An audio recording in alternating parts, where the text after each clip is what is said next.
Hello বন্ধুরা, আমার ব্লগে আপনাদের স্বাগত। আজ আমি মৌরলা মাছের চচ্চড়ি করব সবজি দিয়ে। আর আপনারা এই চ্যানেলটিকে সাবস্ক্রাইব করবেন, লাইক করবেন এবং আমাকে এগিয়ে নিয়ে যেতে সাহায্য করবেন। প্রথমেই আমি মৌরলা মাছগুলি ভালো করে ধুয়ে ভেজে নিচ্ছি।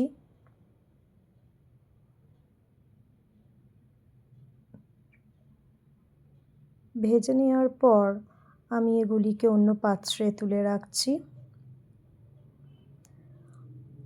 ওই ভাজা তেলে আমি তেজপাতা, পাঁচফোড়ন দিয়ে দিলাম। তারপর কিছু সবজি কেটে রেখেছি, যেমন আলু, পেঁয়াজকলি, বেগুন, শিম, এগুলো ওই তেলে দিয়ে দিলাম। দিয়ে একটু ভেজে নিচ্ছি।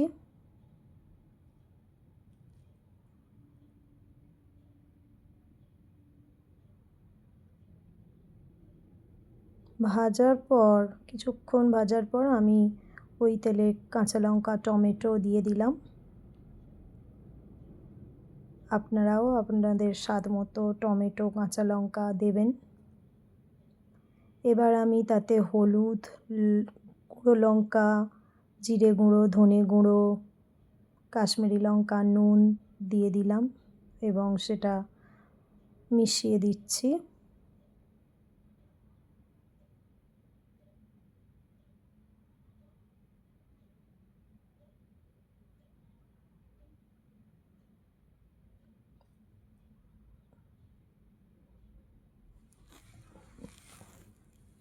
এবার এটিকে চাপা দিলাম।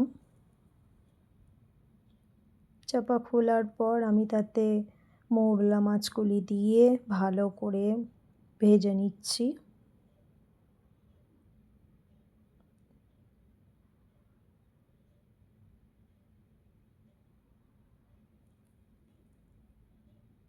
এবং এর কিছুটা জল দিয়ে চাপা দিয়ে দিলাম।